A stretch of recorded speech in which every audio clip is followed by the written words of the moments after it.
Mesdames et messieurs, bonjour et bienvenue sur le plateau de l'hebdo des éditorialistes que j'anime spécialement ce jour en remplacement de Ruth Loco qui est momentanément indisposée. Alors, ces derniers 24 heures ont été marqués par des actualités qui attirent notre attention.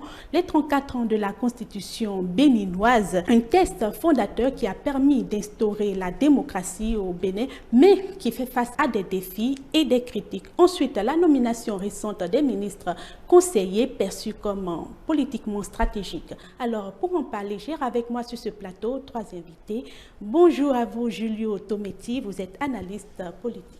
Bonjour, Madame Lawson, bonjour téléspectateurs. Et vous aussi, Adrien Tchomakou, bonjour, bonne arrivée. Bonjour, Madame Lawson, bonjour à toutes et à tous, bon dimanche et bonne fête à toutes les jeunes filles et jeunes dames qui célèbrent ce jour leur anniversaire. Alors, Herman Agnan-Bossou, vous êtes journaliste. Bonjour et merci d'avoir accepté notre invitation. Bonjour, cher ami Lawson. Bonjour, Adrien Tchomakou. Bonjour également à Julio. Merci de nous inviter sur ce plateau. Alors, commençons par la nomination des ministres conseillers. Pendant que certains y voient une reconnaissance des compétences, d'autres y perçoivent une logique de remerciement. Julio Tometti, ma première question s'adresse à vous. Comment voyez-vous cela? Non pas compétences forcément, non plus remerciements, mais pour des objets éminemment politiques, comme le chef de l'État même avait eu à le dire.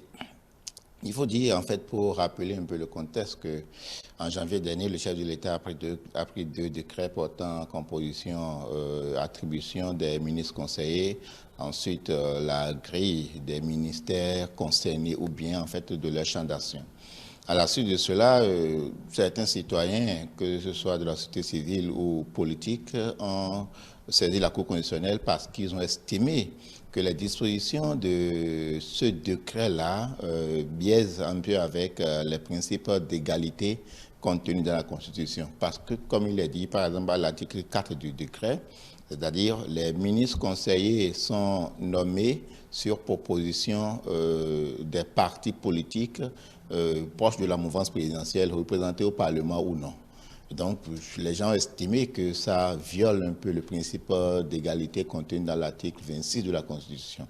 Donc, le décret a été défié devant la Cour constitutionnelle. La Cour constitutionnelle a fini par juger en juin 2024 que les dispositions n'étaient pas contraires à la Constitution.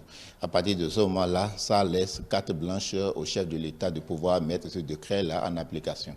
Et donc, résultat, nous avons eu, il y a quelques jours, la semaine dernière, ou la semaine, il faut le dire, en fait, la nomination de ces 12 ministres conseillers. Lorsque vous voyez la composition et les attributions, en le lien un peu avec le discours que le chef de l'État avait eu au sujet de la question, on doit se rendre compte que en fait, c'est éminemment politique, comme je suis en train de le dire. Parce que le chef de l'État expliquait-il qu'au-delà des compétences techniques dans le domaine, il y a en fait le regard populaire d'une certaine façon des acteurs politiques proches de la marge qui doit en fait suivre d'une certaine façon les réalisations du PAG en lien avec les aspirations profondes des populations. Et donc, ça ne peut être que, en fait, les acteurs politiques, parce qu'il semblerait que les cadres techniques restent un peu trop. Peut-être des fois, on a l'impression qu'ils ne comprennent pas toujours un certain nombre de réalités propres, en fait, au terrain. Donc, il y a lieu de les accompagner.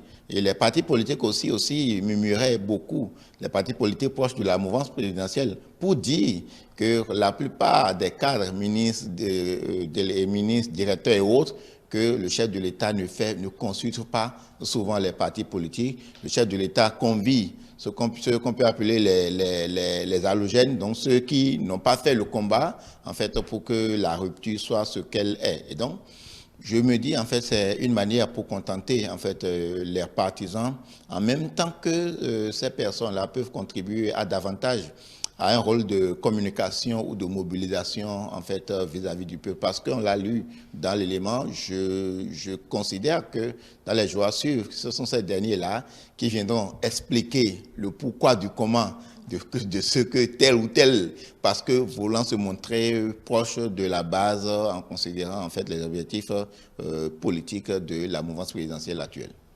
Merci à vous. Adrien Tchomako, comment analysez-vous cette nomination qui vient à quelques mois des élections présidentielles? Madame Maëlle Lawson, vous savez, nous sommes à la veille des échéances de 2026. 2026, c'est le grand carrefour politique et le chef de l'État, Patrice Talon, qui voit les choses très très loin, anticipe sur beaucoup de choses. Et c'est d'ailleurs pour moi la raison pour laquelle Patrice Talon a tout fait de prendre ce décret pour pouvoir nommer des super collaborateurs. En réalité, il s'agit des super et vrais super collaborateurs. C'est ça, ils ont essayé de trouver la dénomination qu'ils appellent ministre conseiller. Des ministres conseillers. C'est vrai que c'est politique aussi. C'est hautement politique. C'est une décision hautement politique, d'autant plus que, et laissez-moi vous dire, puisque nous sommes en politique et 2026 est déjà très proche, il faut quand même commencer par faire des calculs politiques pour tirer son épingle du jeu. Vous avez vu la configuration. Vous avez vu les hommes politiques, les acteurs politiques qu'on nous a ramenés, qui sont désormais les 12 ministres conseillers. Écoutez, j'ai suivi tout à l'heure le porte-parole du gouvernement qui a expliqué les critères de nomination. Il a dit que le premier critère, c'est que le chef de l'État s'est fondé sur la compétence des uns des autres, la compétence politique.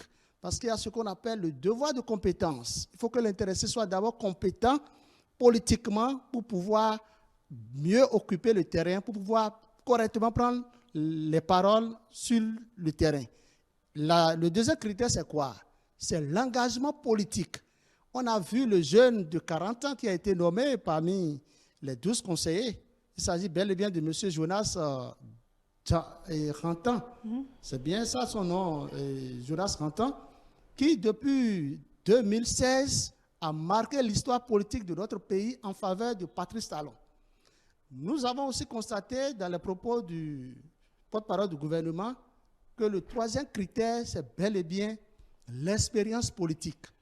Écoutez, quand on parle d'expérience politique, vous devez faire un regard, avoir un regard dans le rétroviseur. Vous verrez, si vous jetez un coup d'œil dans le rétroviseur, vous devez voir Madame Fagla Medegan. Vous devez voir par exemple Madame Afiavi, Claudie Prudencio. Il y a le tout-puissant Gbadamassi Rachidi, l'homme fort du régime Patrice Talon. Donc, dans l'un ou dans l'autre cas, c'est 2016, je dirais plutôt 2026 qu'on est en train de préparer. Et il faut préparer 2026 maintenant et en même temps. La seule chose qui m'inquiète et qui continue de m'inquiéter, c'est que, c'est vrai, l'opposition avait déjà soulevé ce problème. La Cour constitutionnelle a déclaré conforme à la Constitution la nomination des 12 ministres conseillers, mais à la lecture du décret, le nouveau décret qui a été rendu public, le décret qui les nomme, il y a l'article 4, si je ne me trompe pas, l'article 3, qui dit clairement qu'il s'agit d'une ou des propositions des partis politiques proches du pouvoir. C'est là qu'il y a un problème. D'autant plus que si nous allons faire du droit et du vrai droit, le décret, c'est national. C'est-à-dire, on ne peut pas prendre un décret pour montrer, avantager un parti politique ou un groupe de partis politiques soutenant uniquement les actions du chef de l'État. Je ne suis pas contre la nomination des ministres conseillers, mais je pense que si nous allons faire du juridisme, qu'on ne devrait pas libeller ce décret de la sorte. Nous avons un analyste politique, un juriste, du moins ce qui est avec nous ici, mais c'est ce qui a été écrit et ça m'a inquiété. D'une manière ou d'une autre, il faut comprendre qu'il y a le parti Les Démocrates qui a saisi depuis quelques semaines, le parti politique Les Démocrates a saisi la Cour africaine des droits de l'homme parce qu'ils ont perdu ici au Bénin à la Cour constitutionnelle, mais ils pensent quand même remporter au niveau de la Cour africaine des droits de l'homme. Une chose est claire, les rôles des ministres conseillers ne sont pas les mêmes que ceux des ministres. Ceux des ministres. Oui. D'abord, il faut dire qu'ils seront, c'est vrai, ils ont directement sous l'égide du chef de l'État. Exclusivement sous l'égide du chef de l'État. Et ils ne peuvent rien faire que sur instruction du chef de l'État. Ils n'ont même pas de garde du corps, ils n'ont pas un cabinet civil en tant que tel, ils n'ont pas de secrétariat, ils ont juste une administration, un secrétaire administratif ou une secrétaire administrative qui doit s'occuper de toutes leurs propositions. C'est vrai que le décret a dit qu'ils auront un coordonnateur. Le coordonnateur peut prendre part au Conseil des ministres. Sur ces détails. Adrien Tchomakou, Herman Anyambossou, Adrien Tchomakou l'a souligné tout à l'heure. Est-ce que l'expérience politique doit normalement prévaloir dans cette nomination quand on sait que c'est une position a priori technique? J'ai bien suivi avec attention les démonstrations de Adrien Tchomakou et de mon cher vis-à-vis de mon cher co-débattant Julio. C'est vrai que quand on suit un peu l'actualité concernant la nomination des ministres conseillers, Patrice Talon, il a sorti ce décret il y a environ il y a bientôt 1 an, c'était en janvier, pour annonçant les couleurs. Ensuite, il a rencontré nos collègues à la présidence de la République avec qui il a évoqué la question. Et il disait, je le paraphrase à peine, que c'est parce que les ministres ont la tête dans le guidon. Et donc, il leur faut des gens à côté pour leur dire attention, regardez à gauche, regardez à droite, regardez derrière, attention, les populations s'ouvrent, les populations... Donc, je pense que la nomination des ministres conseillers, même si la décision a été attaquée devant la Cour constitutionnelle, laquelle Cour a trouvé que cette décision était conforme à la Constitution, cependant qu'ils l'ont attaquée devant la CADHP, un peu comme l'a rappelé Tchomakou, Patrice Talon n'a pas attendu que la CADHP rende sa décision avant d'acter son initiative. Donc, du coup, nous avons 12 ministres conseillers. Et quand vous faites un peu le point, moi je veux parler un peu technique, Patrice Talon a 24 ministres avec lui depuis 2021. On aurait pu assister à 24 ministres conseillers aussi. Parce que s'ils sont là pour conseiller les ministres, cela voudrait dire qu'à chaque ministre, un lièvre, à chaque ministre, un conseiller. Mais là, on se rend compte qu'il n'a nommé que 12 ministres conseillers. Et c'est en cela que je ne suis pas forcément l'aspect politique, rien que politique, non. C'est d'abord la technicité, c'est d'abord les compétences que je vois là. Vous n'allez pas me dire que quelqu'un qui a dirigé le FNPEJ, un certain Paulin Akpona par exemple, qui a fait les sciences économiques, qui n'a pas les compétences requises pour pouvoir faire. Parce que si ça ne tenait qu'à l'avantage ou à l'engagement politique, Patrice Talon n'aurait plus choisi des députés. Des gens qui ont battu à plate couture l'opposition dans leur localité, il aurait pu les prendre pour leur donner davantage du tonus. Mais il a préféré piocher dans la technicité. Vous n'allez pas me dire qu'un certain Espedi Huessou, l'ancien directeur de la Soracop, même s'il a connu des déboires avec Boni Yahi, celui qui organisait la fête aura lieu, la rentrée aura lieu et tout, et qui avait des centres partout dans le Bénin, vous n'allez pas me dire qu'il ne maîtrise pas sa matière. Si vous voulez, on peut prendre au cas par cas tous ceux qui ont été nommés. Mais moi, je vois d'abord les compétences. On peut me contredire, mais pour moi, c'est d'abord les compétences. Le reste, c'est vrai, on peut s'interroger, on peut se perdre en conjecture. Pourquoi Patrice Talon a-t-il attendu d'être à 1 an de la fin de son mandat pour nommer des ministres conseillers?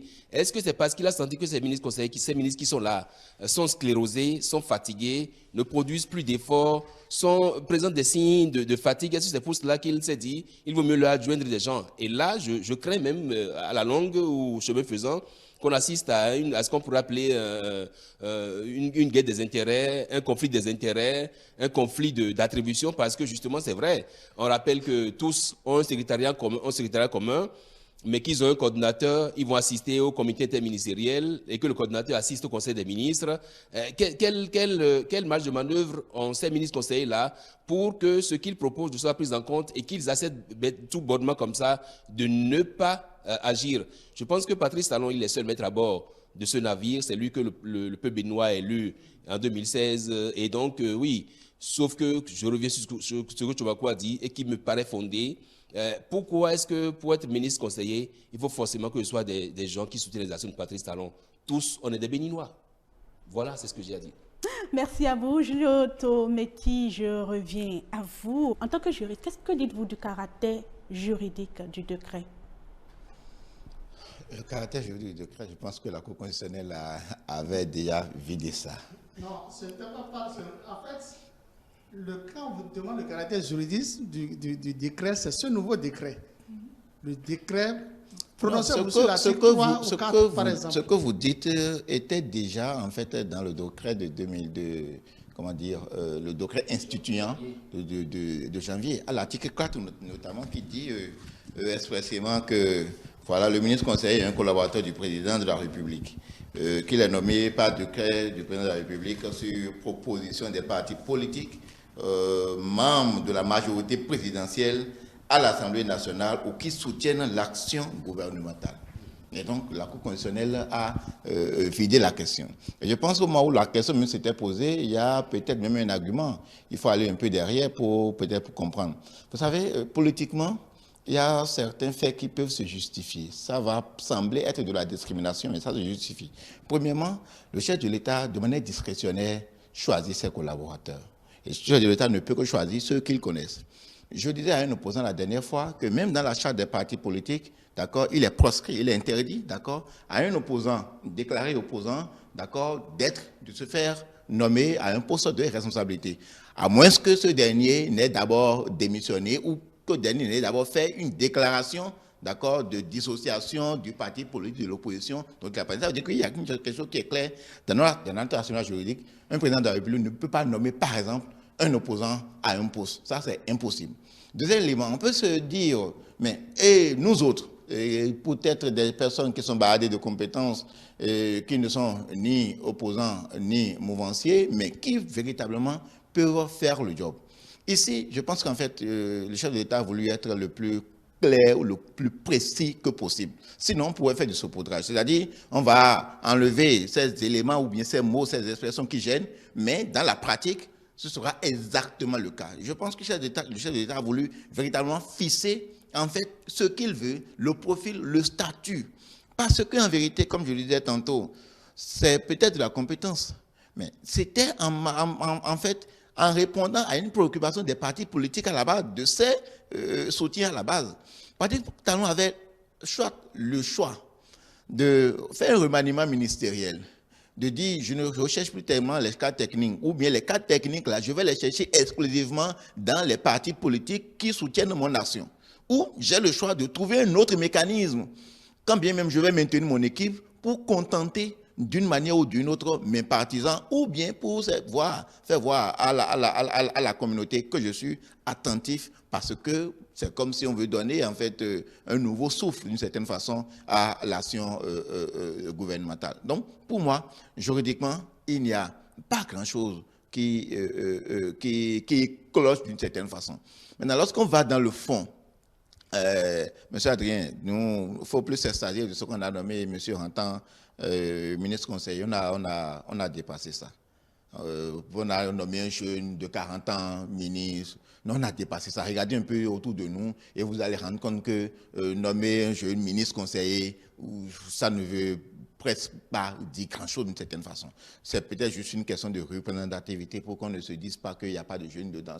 Excusez-moi, c'est un peu comme ça, je vois les choses. Je n'ai pas de problème avec les questions de compétences techniques ou politiques de ceux qui sont nommés, parce que j'estime que le chef de l'État n'aurait pas signé un décret de nomination sur un coup de tête. Je pense, en fait, les profils ont été minutieusement analysés au regard des objectifs, d'accord, qui a prévalu à la prise de ces mesures. Donc, moi, je n'ai pas de commentaire particulier. Il faudra attendre pour voir un peu ce que ça va donner. L'autre remarque, c'est que, c'est vrai, ça va sembler un peu à du remerciement. À du remerciement, oui. Parce qu'il faut voir certains profils au-delà des questions de compétences. Quand vous prenez quelqu'un comme Yahweh, avec sa débâcle, avec l'ancien ministre Romain, qui, sur la base de ces nouvelles dispositions de la Constitution, qui fait que quelqu'un qui a appelé à une charge républicaine et qui a laissé sa place à son suppléant au Parlement peut revenir à tout moment lorsqu'il est déchargé pour reprendre sa place. La question a été déférée devant la Cour constitutionnelle à ce moment-là et, comme on dit, Yahweh a dû, en fait, céder son siège de suppléant à contre-cœur, si on peut le dire. Aujourd'hui, revenir, en fait, dans le sillage comme ça semble être une manière, d'une façon de contenter un partisan, quand bien même ayant souffert d'une situation, n'a pas pour autant, en fait, abandonné la BAC. Rachid Gbadamassi, c'est un des militants chevronnés qui, l'expérience politique, vous ne me direz pas qu'il n'a pas. Et c'est quelqu'un, il est prêt, contre vents et marées, vous pouvez ne pas être d'accord avec lui, mais il est prêt à prendre tous les coups, à dire tout ce qu'il veut, quel que soit en fait le retour que cela pourrait lui faire tout là. Et je me rends compte de quelque chose pour dire, vous savez, c'est là où il est dans la 8e circonscription électorale.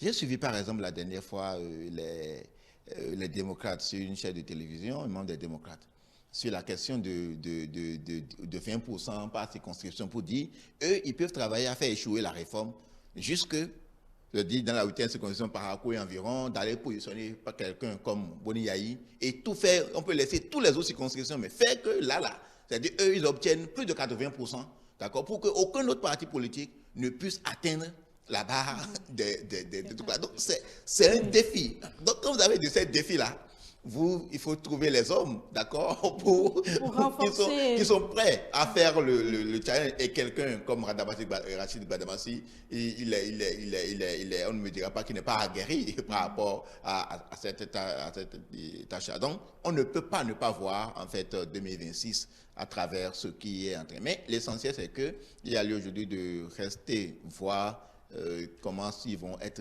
déployés véritablement. Voilà. J'ai lu dans les attributions, quand je vois en fait le décret qui a fait la session, qu'il y a des ministres conseillers qui risquent en fait de conseiller deux ministres. Par exemple, affaires sociales, il y a d'une part Mme Claudine Cudencio, il y a d'une part Mme Djaouga Mariam. Donc je me dis, est-ce qu'à un moment donné, il n'y aura pas de confusion de rôle d'une certaine façon? C'est-à-dire quoi? Sur une même matière, il y a bien sûr. deux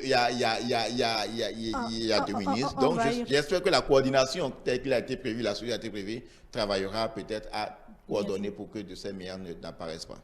Adrien Tchomakou, entre reconnaissance technique ou logique de remerciement, revenons, abordons le rôle, la mission plutôt. Quelle est la fonction exacte d'un ministre conseiller dans l'appareil gouvernemental? Oui, madame, avant d'aborder le sujet, vous allez me permettre très rapidement de faire une petite observation. Quand nous prenons notre constitution, la constitution du Bénin, il est bien écrit que le chef de l'État est le chef du gouvernement, c'est le président de la République. Et il est dit aussi dedans que le chef de l'État forme son gouvernement. Mais il n'a jamais été dit, il n'a jamais été écrit nulle part que le chef de l'État forme un gouvernement. On n'a pas spécifié un gouvernement d'union nationale, ou bien on n'a pas dit que le chef de l'État forme un gouvernement qui doit composer rien que des gens de sa formation politique ou de... C'est ce que j'explique. Je pense que vous comprenez, vous percevez. Mais je dis, je ne suis pas contre la nomination des ministres conseillers, mais je suis en réalité un peu... je ne suis pas d'accord avec la formulation de l'article 3 ou 4 que M. Julio vient de donner lecture, où on dit que c'est rien que les gens de sa formation politique. On sait que le chef de l'État, pour former, il a ce pouvoir discrétionnaire pour pouvoir nommer qui il veut à la place qu'il veut. Mais on peut s'en passer de mettre cet article dans le décret. C'est ce que je voudrais préciser. Parce qu'un décret, c'est national et ça concerne tout le peuple béninois.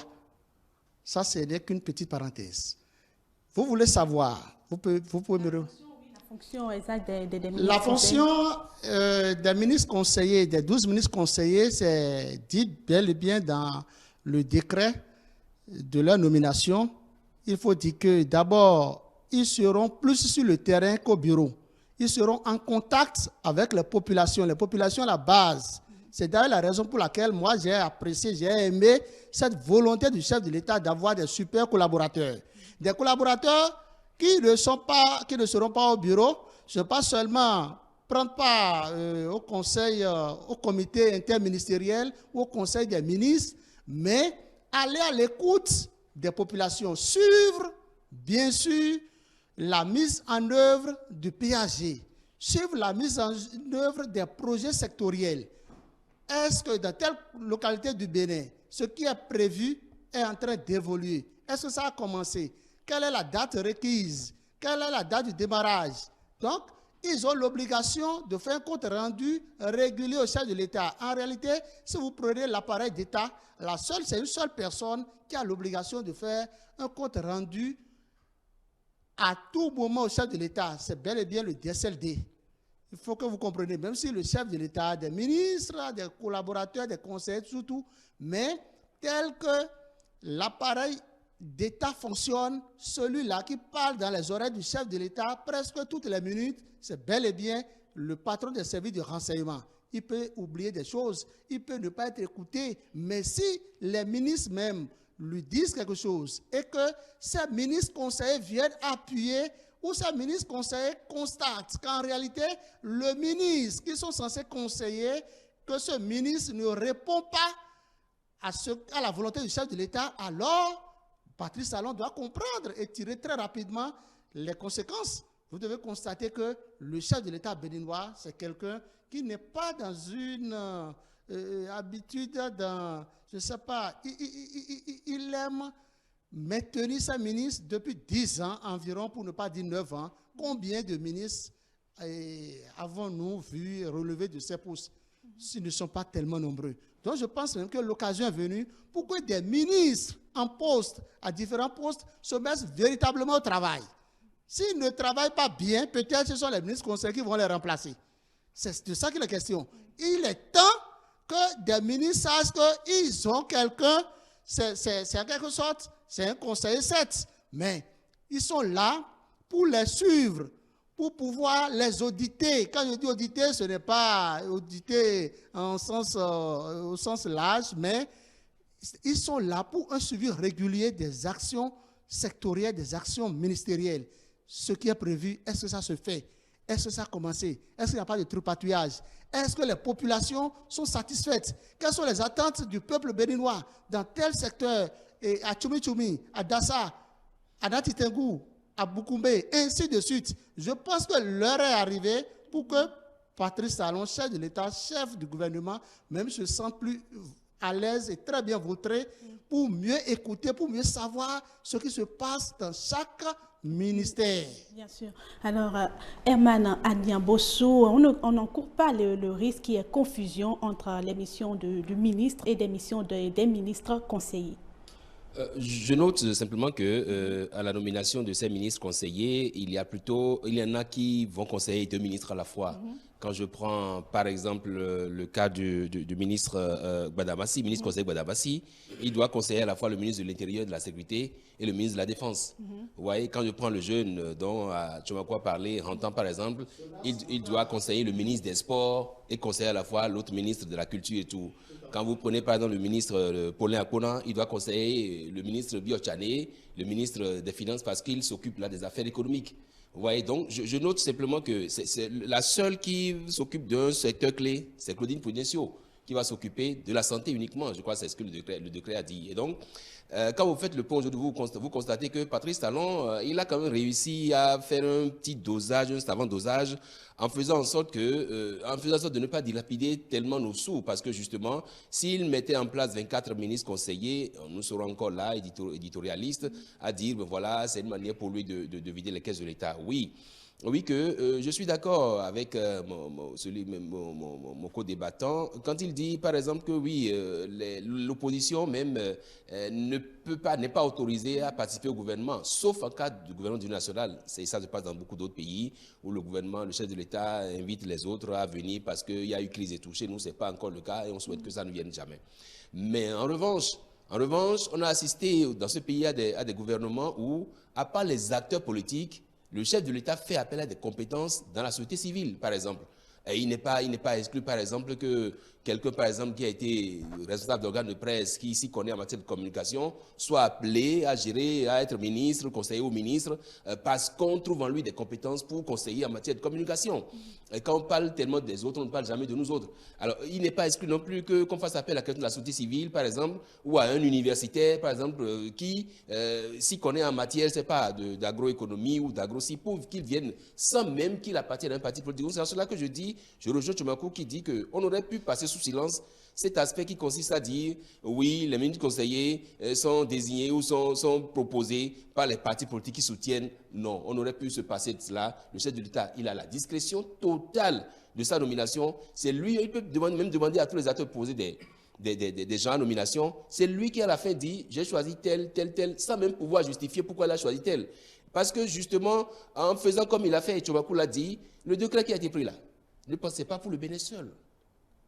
Le décret qui a été pris, ce sera publié au journal officiel, ça va rester pour la postérité. Nos enfants verront ça, nos petits-enfants verront ça. Ceux qui iront au journal officiel vont se dire, attention, à tel moment de la gouvernance du pays, il s'est trouvé un chef d'État, Patrice Talon, qui n'a nommé que des gens qui appartiennent à son gouvernement. Et alors, pendant qu'on parle, vous n'allez pas me dire que tous les ministres du gouvernement appartiennent à des partis politiques. Le cas de Abimbola, par exemple. Abimbola entend à démissionner de son parti politique, bien qu'étant maintenu au gouvernement. Alors, quand on démissionne du parti politique, on devient quoi?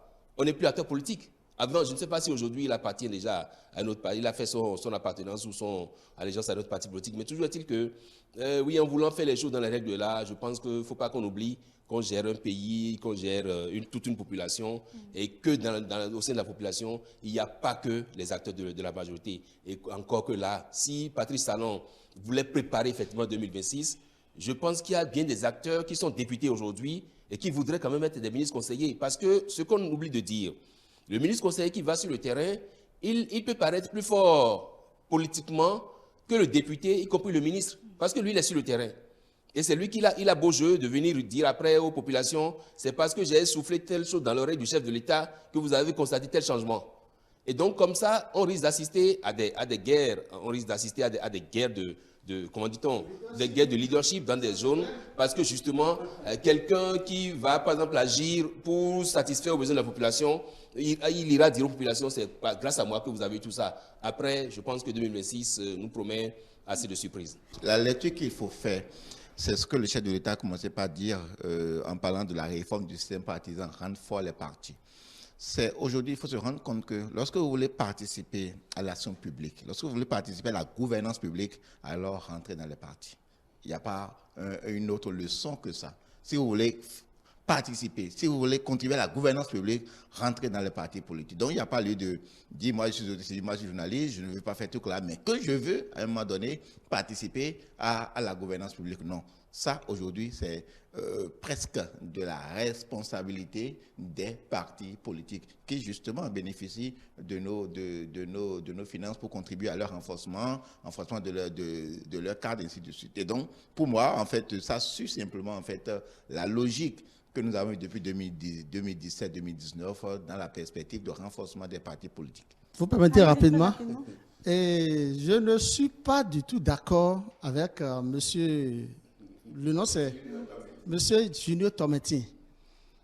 Mais je suis d'accord. Je dis que je ne suis pas d'accord, mais je suis d'accord. Il faut que je m'explique. Très rapidement, ce qu'il faut souligner, c'est quoi? On n'a pas besoin d'alarmer, on n'a pas besoin de dire publiquement qu'on veut faire telle action avant de pouvoir poser l'action. Quand on parle d'un gouvernement d'union nationale, c'est quoi gouvernement d'union nationale? Écoutez, gouvernement d'union nationale, par exemple, c'est les partis presque tous représentés, mouvance, opposition, représentés dans un gouvernement.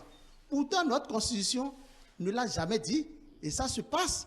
Donc, toute nomination du chef de l'État, c'est de son pouvoir discrétionnaire. On n'a pas besoin de le dire pour amener les gens à savoir que oui, on est en train de suivre une logique de la réforme du système partisan. C'est ce que je dis. Ça, c'est la première observation. La deuxième observation, c'est quoi? C'est que les ministres conseillers que nous avons, c'est vrai, c'est le chef de l'État qui les a nommés. Mais je pense qu'ils doivent avoir un cahier de charge. Un cahier de charge très bien solide et bien à respecter. Parce que le conflit d'attribution, ça va vite arriver si on n'y prend pas garde. Je sais de quoi je parle. Et il y aura conflit d'attribution si on ne sait pas faire. Je pense que le chef de l'État qui les a nommés, il a toutes les manières pour pouvoir les ramener à la raison, leur prodiguer du sage conseil aussi. C'est vrai, les conseils ce seront réciproques. Il va recevoir des conseils des autres aussi vont recevoir des conseils de lui. Dans l'un ou dans l'autre cas, nous sommes en train de préparer 2026 et je continue de le dire, tel que vous estimez qu'il faut être tous membres d'une formation politique de la mouvance avant de jouir du fruit de l'État. Ce n'est pas ça. Et nous, journalistes qui ne sommes pas journalistes, qui ne sommes pas acteurs politiques, pourquoi ne pas nommer Adrien Tchomakou ministre conseiller? Ah oui. Pourquoi ne pas nommer M. Amana Niambossou? C'est de ça qu'il est question. Moi, je ne suis membre d'aucun parti politique, d'aucune formation politique, mais je peux être ministre conseiller, je peux occuper des postes de responsabilité non moins importants. C'est de ça qu'il est question. C'est vrai que Tchomakou a mis cette parenthèse pour qu'on puisse rapidement nous arracher des sourires, mais il disait vrai, la crème intellectuelle d'un pays n'est pas que dans les partis politiques. La preuve, il y en a qui sont à l'extérieur et qui n'appartiennent à aucun parti politique et qui ont des compétences à revendre dans ce pays. Et donc, oui, je suis d'accord qu'il y ait cette réforme sur les partisans, encore que je défie un parti politique de venir vous dire ici que c'est seulement les noms qu'il a proposés qui ont été nommés ministres conseillers. Généralement, on propose des gens et Patrice Talon choisit dedans qui il veut. Alors qu'il vous dit par exemple que c'est pas un député comme, je donne un nom comme ça, à Domangou Jérémy n'a pas été proposé par exemple à la nomination et qu'il espérait peut-être qu'on le nomme ministre conseiller, mais qu'il a été. Donc je pense qu'en réalité, vous savez, Patrice Talon est obligé de faire cette option parce qu'il n'a pas eu la nomination facile. En 8 ans de gouvernance, 8 ans et demi, 9 ans bientôt, il n'a pratiquement pas fait de remaniement ministériel. Les directeurs généraux sont là à leur poste, les ministres sont là, ils sont tous là. En clair, je pense que Patrice Talon, c'est vrai que c'est une expression, une terminologie à laquelle on va commencer par s'habituer, ministre conseiller. Sinon, en fait, moi, je les prends pour des conseillers spéciaux de Patrice Talon qui vont rester autour de lui. La preuve, il est là pour les écouter. Et donc, on a un coordinateur qui va assister au Conseil des ministres, sinon tous assistent au comité interministériel. En clair, c'est des conseillers spéciaux que Patrice Talon a à ses côtés. On aurait dû ne pas en venir à cette initiative-là, à cette trouvaille-là, si Patrice Talon avait pris sur lui 3 ans après de faire un remaniement ministériel, 4 ans après de faire un remaniement ministériel, on ne serait pas là aujourd'hui à expérimenter les ministres conseillers. Tout compte fait, c'est une expérience à laquelle on va assister, qu'on va vivre ensemble, on va voir ce que ça va donner. Il y aura forcément des guerres de leadership, il y aura forcément des conflits d'attribution, il y aura forcément même des graissements de dents. Parce que moi, député dans ma région, je sais à quoi finalement, si le ministre conseiller doit remplacer le chef de l'État ou doit remplacer le ministre dans ma région. Il peut venir me damer le pion, alors que nous parlons tous de 2026. Est-ce à dire qu'il y en a déjà qui sont députés aujourd'hui et qui peuvent se dire, attention, il se peut que 2026, je ne sois pas candidat.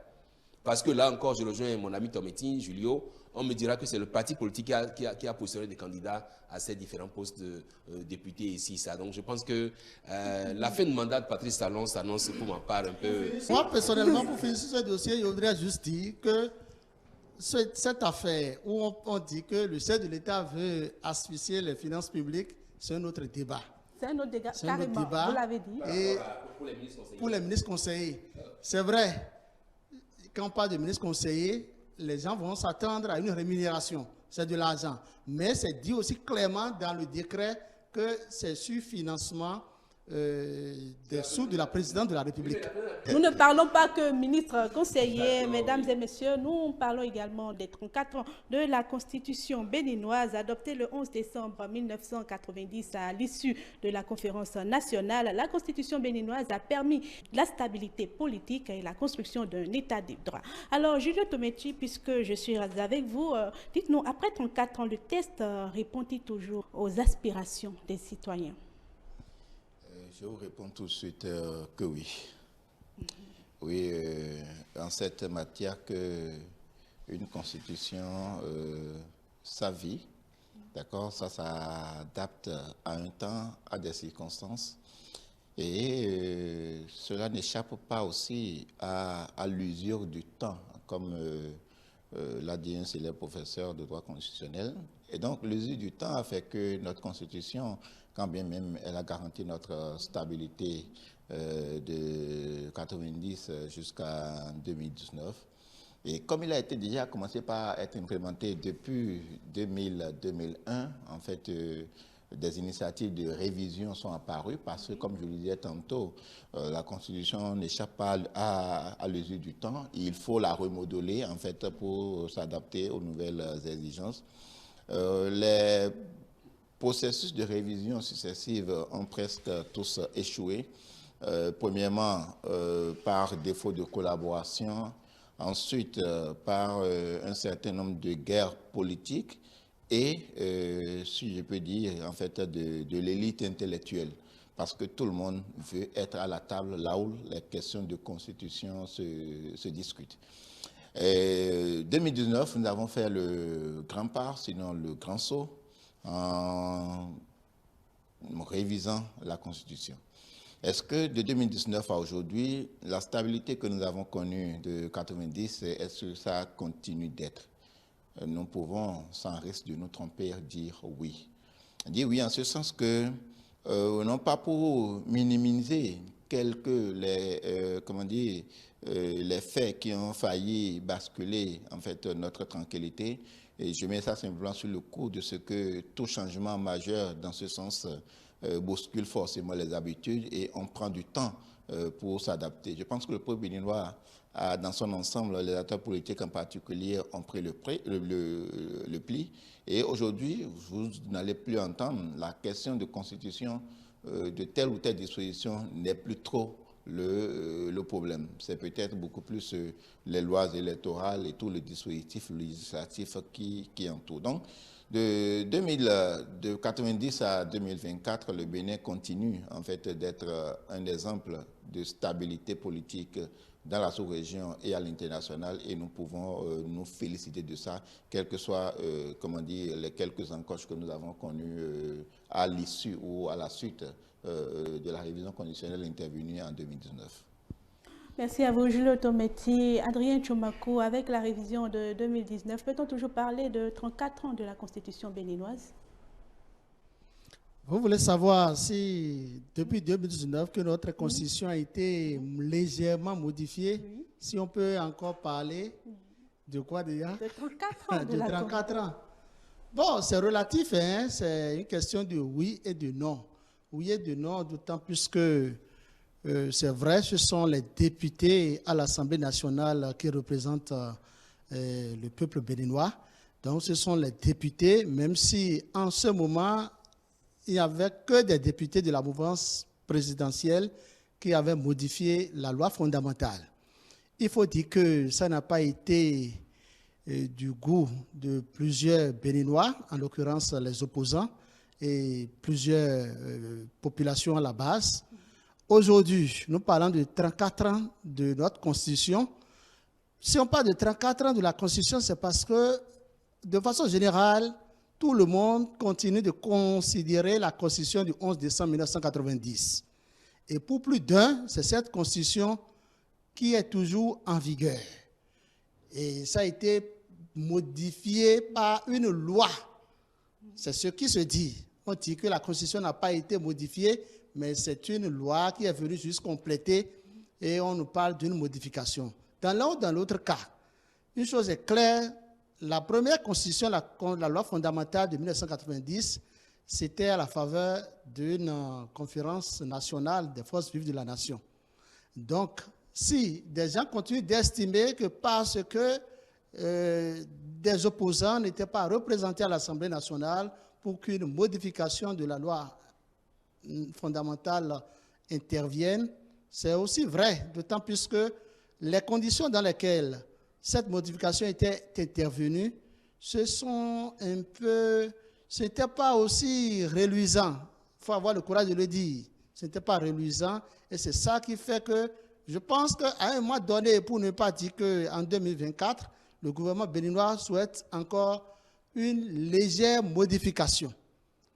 Vous savez, dans tout État, dans tout pays, dans toute nation, toute loi est taillée sur mesure, il faut le dire. Quand on parle d'une loi, la loi arrange toujours certains et ça défavorise d'autres. C'est clair. Et l'Assemblée nationale, c'est le plus haut lieu politique c'est le plus haut lieu où les débats politiques interviennent à gogo. Je pense quand même que le gouvernement béninois aussi ne s'est pas trompé de lutte politique en révisant la Constitution et en voulant une fois encore réviser la Constitution qui avait été préalablement révisée. Une chose est claire, notre Constitution, à un moment donné, avait aussi des limites. Et il fallait quand même s'adapter à la réalité. Vous savez, aucune œuvre humaine n'est parfaite. Donc, je pense quand même qu'on doit continuer à modifier la Constitution. Moi, je l'ai dit, c'est pas pourquoi les gens ont peur aujourd'hui qu'on révise la Constitution. Les gens ont peur de réviser la Constitution parce que le chef de l'État, Patrice Talon, est en fin de mandat. Si on révisait la Constitution, est-ce qu'on ne va pas proclamer une nouvelle République?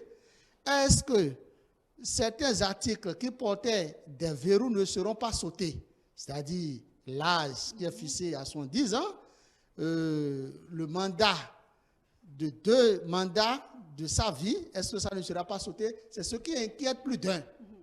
Parce que pour plusieurs personnes, même si vous travaillez, même si on vous applaudit et qu'il y a des gens qui ont faim, c'est que vous ne faites rien. C'est ça la véritable préoccupation. C'est dommage, c'est malheureux, on va en faire avec. Et la vie, c'est une roue qui tourne. Merci. Merci aussi à vous, Emmanuel Nambossou. Que retenir du parcours de la Constitution béninoise? Quels sont les acquis et les limites?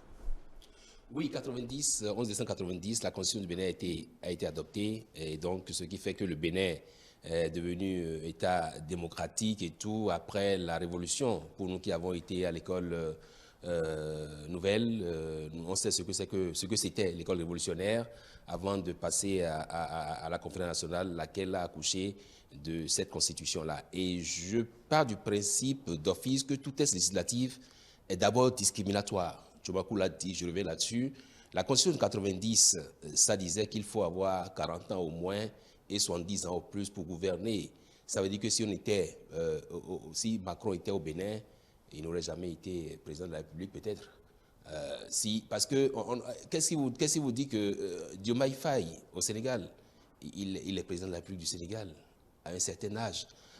Je pense que dire que c'est forcément après 40 ans qu'on est en mesure de gouverner, non, il y en a qui à 27 ans, 28 ans, sont chefs d'entreprise et gèrent bien leur entreprise comme cela se doit. Donc, c'est d'abord discriminatoire.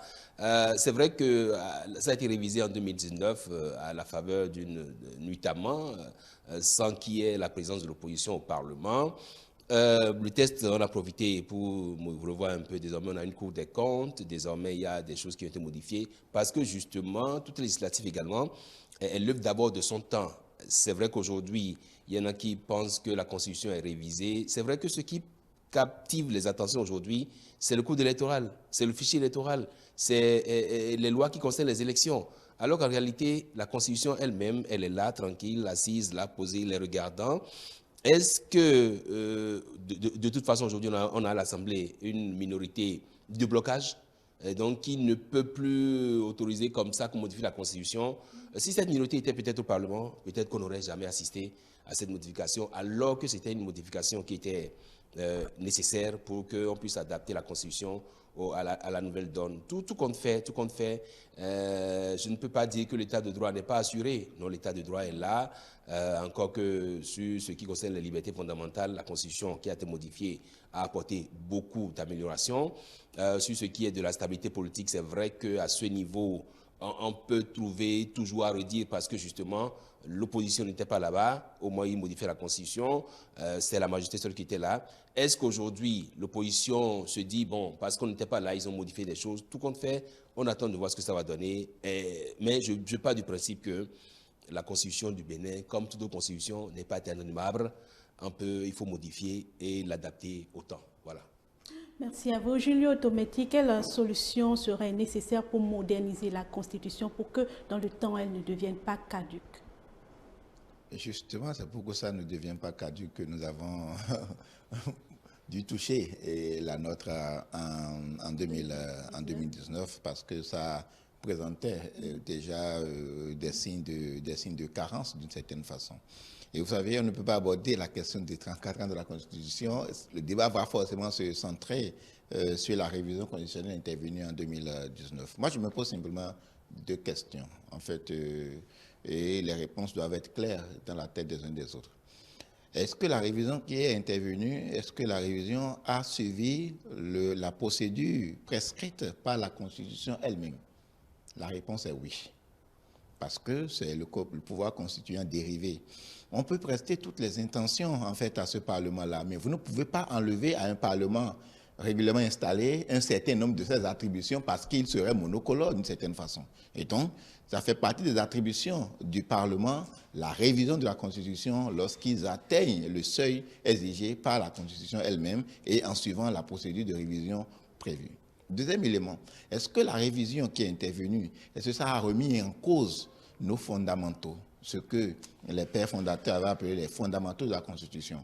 La réponse est non. C'est justement pour ça que nous pouvons nous dire, puisque les éléments fondamentaux, en parlant de la forme républicaine de l'État, ça n'a pas été touché. La limitation du mandat, ça n'a pas été touché. Ça a même été renforcé. La question de limitation d'âge, ça n'a pas été touché. Donc, est-ce que ça a remis en cause nos fondamentaux? La réponse est non. À partir de ce moment-là, il n'y a pas de problème. La stabilité induite par la Constitution de 90 continue toujours. Et justement, on doit le dire et l'affirmer pour que d'autres ne reviennent pas le dire demain autrement. Parce que c'est en se demandant, est-ce que c'est la Constitution de 90? Est-ce que ce n'est pas le cas? C'est ça qui a amené les questions de, comment nous avons appelé ça, de nouvelles constitutions ou de nouvelles républiques, en fait, dans un certain nombre de pays autour de nous, et qui a été un argument pour aller à des troisièmes mandats, voire des quatrièmes mandats, bientôt peut-être qui va s'assurer d'une certaine façon. Et donc, nous avons été clairs pour dire, la révision qui est intervenue ne remet pas en cause, c'est la même constitution qui a été retouchée. Ce n'est pas une nouvelle constitution, ce n'est pas une nouvelle république. Et donc, à partir de ce moment-là, il n'y a pas de carte à rabattre. Il n'y a pas que, on va dire que les compteurs sont remis à zéro et tous ceux qui avaient bénéficié de la confiance des populations pour être président à un moment donné, reviennent encore. Et donc, pour moi, à partir de ce moment-là, on peut se taper la poitrine pour dire que nous avons trouvé, nous, au Bénin, le meilleur attelage, le meilleur mécanisme en révisant notre Constitution et en maintenant la stabilité qui a été la nôtre depuis 30 ans. Parce que c'était à ces 30 ans que la Constitution avait été révisée. Est-ce qu'il y a aussi aujourd'hui des moyens de moderniser? Non, la Constitution n'a pas pour objet d'être, l'objectif, il n'a pas un impératif de modernisation, il y a juste un impératif d'adaptation. Moi, il y a les anti-révisionnistes, il y a les révisionnistes. Moi, je suis de ceux qui pensent que tant que le texte constitutionnel, tant que nous nous convenons qu'il y a en fait des éléments qu'il faille toucher et que nous entendions, il faut le faire. Parce que le problème qui s'était posé depuis, les éléments à toucher, tous nous le savions. Mais ce qu'on reprochait aux initiateurs, c'était le défaut de collaboration. Mais il s'est avéré que c'est une collaboration presque difficile ou impossible. Et les révisions intervenues vers la fin du mandat, qui laissent, planer des suspicions, ce sont tous ces éléments-là qui ont fait qu'on est tous d'accord sur ce qui a lieu à toucher. Mais on se dit, lorsqu'on ouvre, comme on le dit, la boîte de Pandore, au-delà de ce sur quoi on s'est entendu, est-ce que les gens n'iraient pas loin? Parce qu'en vérité, c'est le processus législatif qui est comme ça, en fait. Le processus législatif qui est comme ça, en ce sens que, c'est-à-dire, à partir du moment où on ouvre là, la phase des amendements, tout peut se passer. C'est un peu ce qui s'est passé au Parlement la dernière fois, par rapport à la révision du code électoral. C'est-à-dire, la première monture bien ficelée, mais le Parlement ou le pouvoir constituant dérivé, d'accord, a la latitude, à travers le mécanisme des amendements, de presque rabattre tout par rapport au premier jeu qui aurait passé, en fait, la phase de prise en compte. Et donc, c'est pourquoi les gens sont très méticuleux là-dessus pour dire il ne faut pas laisser passer la première étape. Parce que lorsque vous laissez passer la première étape, vous ne savez jamais ce que les gens sont capables de mettre. Donc, ce sont ces suspicions-là, ce sont ces défauts de collaboration presque impossibles qui nous a retardés jusque-là. Heureusement, fort heureusement, que le paysage politique en 2019 a offert l'occasion, je ne dirais pas peut-être rechercher, mais a offert l'occasion de pouvoir le faire et de passer à autre chose. Ce qu'on devait s'attendre, c'est les résultats. Mais en fait, ceux qui avaient des suspicions ont été pris à défaut par rapport aux questions de résultats. C'est pourquoi aujourd'hui, les gens continuent de dire, quel que soit ce qui est dit, troisième mandat, troisième mandat, troisième mandat. Parce qu'en fait, c'est ce qui se suscitera aussi. Ça fait partie d'un des éléments, ou bien d'un des éléments du langage des anti-révisionnistes de dire ça va permettre à X ou Y de chercher à briguer un troisième mandat, quels que soient les blocages que l'on aurait mis dans la Constitution. Merci à vous, Julio Tometti. 30 secondes. Merci beaucoup. Je pense que personne n'a jamais été contre la révision de la Constitution au Bénin. La révision qui était intervenue en 2019, en réalité, si des gens étaient contre, c'était parce qu'il n'y avait pas une communication autour. On s'est levé un beau matin et on a constaté qu'il y a une révision de la Constitution. C'est ce qui s'est passé. Personne n'a été contre. S'il y avait une communication autour de cette révision et qu'on était imprégné, informé d'une manière ou d'une autre, on pouvait faire des suggestions. Regardez, nous, professionnels des médias du Bénin, je donne notre exemple, ce qui s'est passé.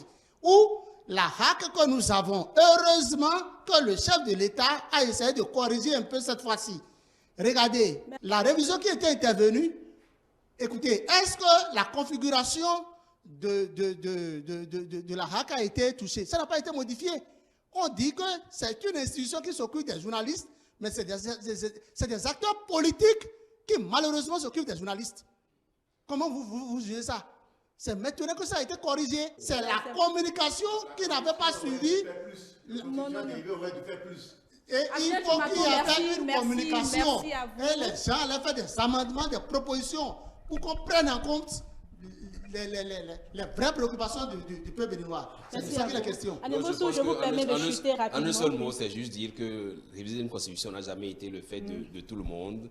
Même nous ceux qui étaient, nos parents qui étaient allés au référendum en 90, il y en a qui ne savaient pas exactement ce qui était dedans. C'est bien après qu'ils ont commencé à comprendre ce que c'est. Donc, oui, aujourd'hui, on fait le débat sur la Constitution parce que ça cristallise un peu les attentions. Je pense qu'il faut, à tête reposée, lire la Constitution, voir ce qui est dedans. Il y a des choses dedans qu'il faut corriger forcément. À peine née, cette Constitution est déjà en phase de correction. Donc oui, on ne peut pas dire aujourd'hui que c'est déjà clair dans toutes les têtes. Non, pas du tout. La Constitution est là, on peut la modifier à tout moment. Mesdames et messieurs, ce numéro de l'hebdo des éditorialistes nous a permis de revisiter les 34 ans de la Constitution béninoise, les avancées et les reculs, mais aussi d'analyser les récentes nominations des ministres conseillers. Nous en avons discuté sur ce plateau avec nos invités. Merci à vous, Julio Tometti, Emmanuel Anyambosso, merci à vous. Adrien Tchomankou, merci à vous également. Chers téléspectateurs, nous espérons qu'à travers nos échanges, vous avez trouvé des réponses à certaines préoccupations. Une fait utile quand même, nous l'espérons très bien. Et à dimanche prochain pour un autre numéro de l'hebdo des éditorialistes.